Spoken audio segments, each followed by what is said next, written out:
পাচ্ছো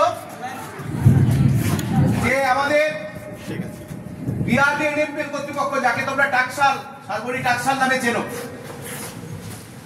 তোমাদের শিক্ষার উন্নয়নের জন্য, শিক্ষার প্রসার লাভের জন্য, তোমাদের যাতে না কোনো অসুবিধে হয়, বিআরডি এনএমপিএল কর্তৃপক্ষ সবসময় আমাদের পাশে থেকেছেন, আগামী দিনেও থাকবে।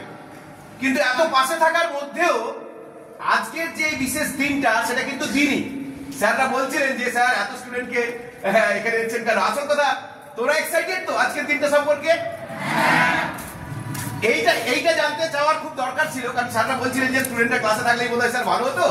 আর আমি বললাম যে এটা স্যার তাদের এত উৎসাহ, এত উদ্দীপনা যে তারা এই একটি সুন্দর মুহূর্তের সঙ্গী হতে চাইছে।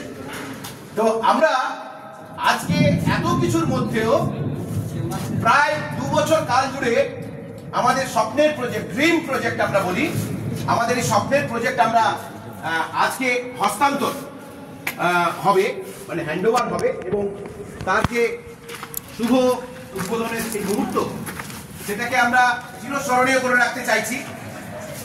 ছাত্রছাত্রীরা আছো, বিআরডি এনএমপিএল কর্তৃপক্ষ সবাই আছেন, সবাইকে শ্রদ্ধা এবং নমস্কার জানাই, এবং বিদ্যালয় কর্তৃপক্ষের পক্ষ থেকে অসংখ্য অভিনন্দন জানাই যে তারা আমাদের বিদ্যালয়ে এরকম একটি স্বপ্নের প্রজেক্ট তারা আজকে বাস্তবে রূপায়িত করেছেন, এবং যে কয়েকটি বিষয় বাকি আছে সেটাও আগামী কয়েকদিনের মধ্যে কমপ্লিট হয়ে যাবে।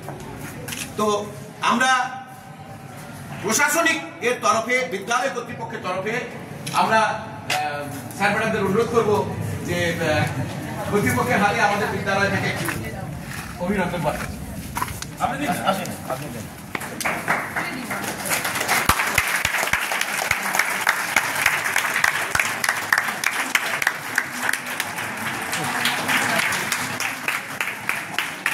আর এই বিশেষ সুন্দর মুহূর্ত আপনারা, তোমরা জানো এবং আমরাও বুঝেছি যে হয়তো তোমাদের একটু কষ্ট হয়েছে, মাঠে খেলতে পারোনি বেশ কয়েক বছর জুড়ে, কিন্তু তারপরেও এই যে আমাদের আস্তে আস্তে